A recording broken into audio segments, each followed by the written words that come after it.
Comment t'as grandi? Comment elle était ton enfance? Dans quel environnement est-ce que t'as évolué? Dans un environnement, j'étais bien moi, mais mes parents sont toujours bien occupés de moi. On vient d'une famille humble. Tu vois, Dieu merci, maintenant ça va beaucoup mieux. Moi, mes parents sont des immigrés de base, tu vois. Mon père, il est arrivé en France, il avait 16 ans, je crois. Ma mère un peu plus tôt. Ils ont taffé comme des malades. Et j'ai toujours tout eu. J'ai manqué de rien, j'ai jamais manqué de quoi que ce soit. T'as vu? Moi, mes parents, je veux pas faire le mec de la rue, tu vois. Bon, j'ai un peu des antécédents pour soucis violents, hein, mais je vais pas faire le mec qui vient des cités et tout, tu vois. Moi, mes parents, ils ont toujours voulu m'éloigner, quitte à payer plus cher, quitte à machin. On était, on était entre la cité et entre les bobos, tu vois. Et en gros, moi, mes parents, désolé pour les bobos, mais en gros, moi, mes parents, ils voulaient pas que je grandisse dans un environnement, tu vois, où ça peut gâcher mon avenir. On va pas se mentir, aujourd'hui, clairement, parce que moi, j'étais toujours attiré par ce genre de truc. Je me sentais plus à l'aise de m'entourer avec des gens qui venaient de cité, t'as vu?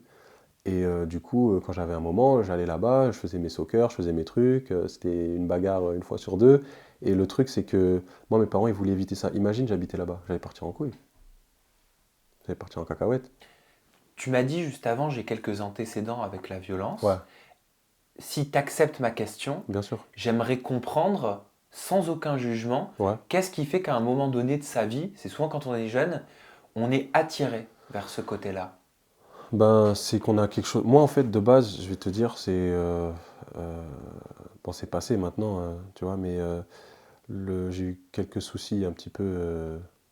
On va dire, je suis plus en sursis là aujourd'hui, mais en fait, j'ai jamais fait de prison, tu vois. Mon casier, c'est bon, c'est fini, j'ai rien, je suis clean. Mais le truc, c'est que j'avais toujours l'impression de vouloir prouver quelque chose. C'est-à-dire que moi, je suis quelqu'un de très juste. C'est-à-dire que, je me rappelle la juge à l'époque, elle me disait, ah bon, on peut pas faire justice soi-même. Je vais jamais, Sam, jamais t'attaquer si tu ne m'as rien fait. Genre, j'ai toujours été le pote des handicapés, du petit à lunettes dans la classe. Et en fait, le problème, c'est que eux, ils ne pouvaient pas interagir avec force, et donc moi je le faisais. Et c'est pareil, dans l'adolescence, c'était pareil en étant adulte, et j'ai toujours pris parti pour les plus faibles. Mais vraiment, je te parle sérieux, je prêche pas la bonne parole. Parce qu'au fond de moi, là tu me vois, mec, sportif, machin, boxe, nanani, nanana, mais il faut savoir une chose, au fond de moi, il y a un petit gars à lunettes en fait. T'as capté?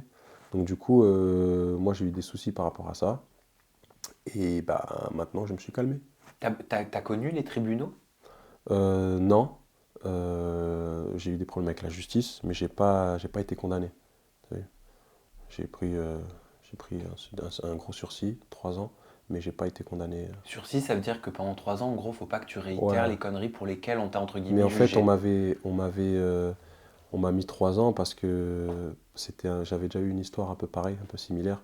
Mais si tu veux savoir le truc, c'est que on a cherché quelqu'un, un membre de ma famille, et moi j'ai agi avec force. Mais ça, c'est des trucs en fait qu'il faut éviter maintenant, tu vois.